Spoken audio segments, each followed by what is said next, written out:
एक गांव। उस गांव में बना एक पुराना कुआं और उस पुराने कुएं से जुड़ी कुछ धारणाएं जो ये बताती है कि उस कुएं में कुछ प्रेत आत्माओं का साया है। पहले ये कुआं गांव के बीचों बीच था, पर जब धीरे धीरे गांव से लोग गायब होने लगे तो उस कुएं की गहराइयों को भी तलाशने की कोशिश की गई, लेकिन जो भी उस कुएं के अंदर गया वापस नहीं आया। गांव वालों ने उस कुएं को पत्थर डालकर बंद भी करने की कोशिश की, पर अगली ही रात सारे पत्थर गांव वालों की छत पर गिरने लगे।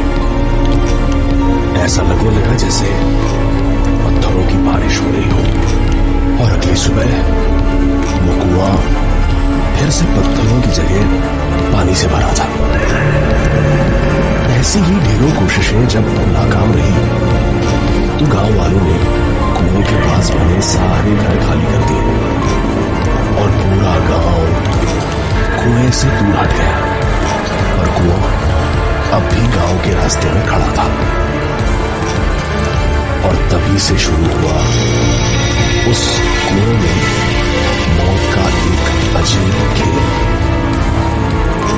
और तभी से शुरू हुआ उस कुएं में मौत का एक अजीब खेल। कोई है?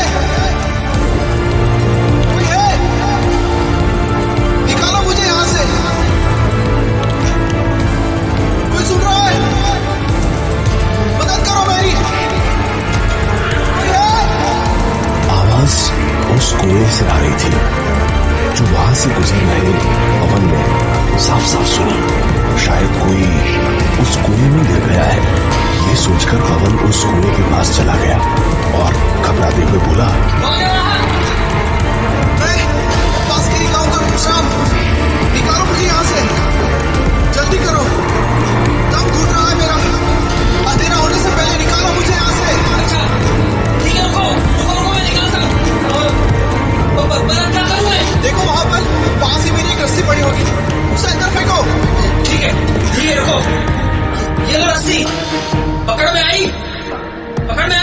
हाँ मिल गई। मैं इसे अपनी कमर से बांध रहा हूँ, हाथों के सहारे से पकड़ के ऊपर आऊंगा। ठीक है। हाँ खींचो रस्सी, तुम खींचो।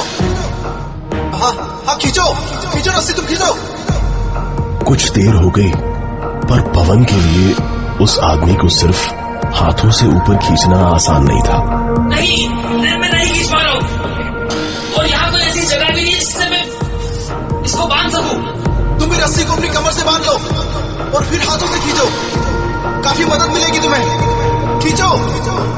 पवन ने वो रस्सी अपनी कमर से बांध ली और पूरी ताकत से ऊपर खींचने लगा। हाँ खींचो, मैं आ रहा हूँ बाहर।